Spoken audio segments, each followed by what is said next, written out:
Mo, tell us how this project came together for you. Well, the writer, Hal Haberman, is my husband, and he's a filmmaker in his own right. He's written films, feature films that have been directed by other people, and he's also co-written and co-directed a film called Special that was at Sundance and bought by Magnolia. It was starred Michael Rappaport. So he's a filmmaker, I'm a filmmaker, and we knew that at some point we would like to collaborate together, and it just kind of became time. We were both excited to do it, and we started talking about what kind of movie we wanted to make, because you're going to live with your material for a long time, so it better be something you're really excited to do, and also what our strong points were. I think of myself as an actor's director. I really like creating kind of grounded performances and characters who feel very real and natural. And he has a real talent for bittersweet comedy. It's his thing, and he's great at it. So we knew that we wanted to make a story that incorporated both those things, and marriage seemed like a natural subject matter because we're married, and also because I deal with that as a subject in my other films. So we got together and we cooked up the story, and then he went ahead and wrote the script. And then I took that and wandered into the world, tried to put it together. Yeah, right, I know. That's a journey. When you, speaking of wandering into the into the world, right, into the indie world, right, into the indie world. Yeah, what went into getting the project off the ground? Well,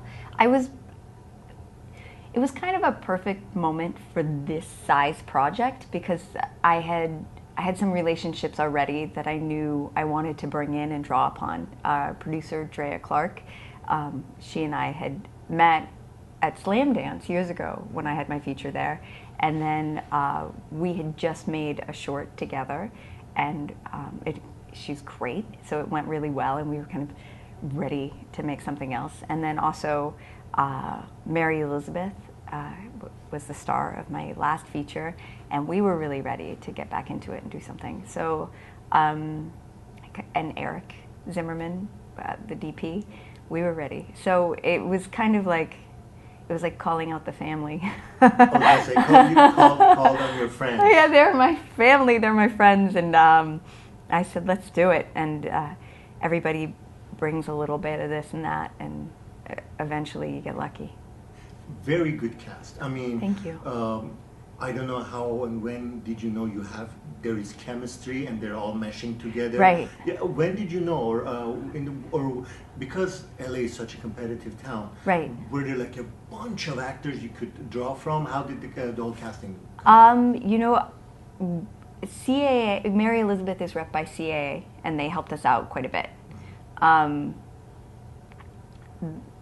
I kind of don't like to think, once a film is cast, that becomes the movie for me, sure. And everything else is, this is the cast. You work with that canvas. This is it, yeah. Right. And yeah. When did you know they had chemistry, when you were shooting?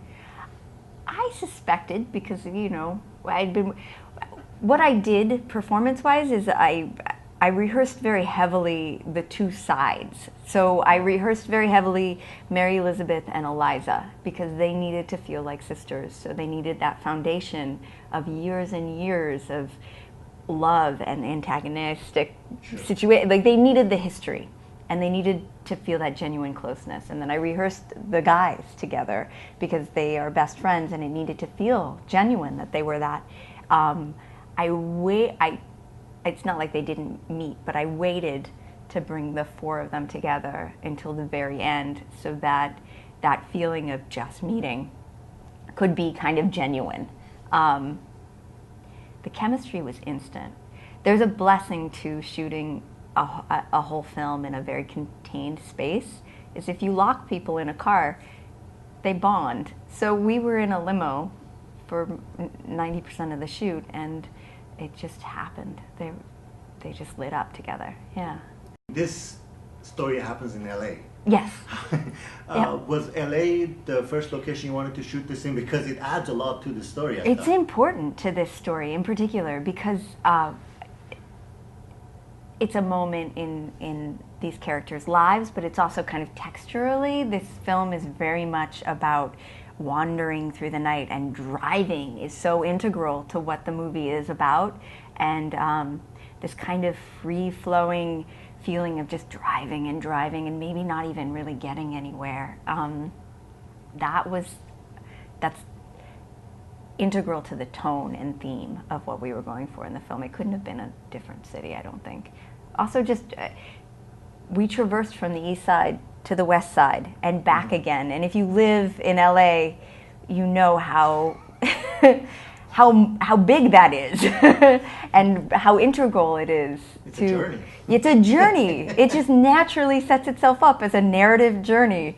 We made it there, and it needed to be LA. That's another thing I was going to ask you about. We do have some exterior shots in this film. Yeah. Is it still very difficult to shoot in LA, especially in independent film? Yes and no. I don't know. A lot of independent films take place in the park because parks are independent filmmaker friendly. They're state owned and they will work with you. And it's very difficult to get a location like a hospital in LA because they're very jaded, and those locations know that it's lucrative and they don't want to deal with you unless you can really cough up some money. But when we wrote the project, we kind of knew this size and scope of what we were going for, and so the locations are perfect for our size. And the places that we go, I don't think it feels like we were limited. I hope it doesn't feel like we were limited, but the places that we go, they are places that we could access.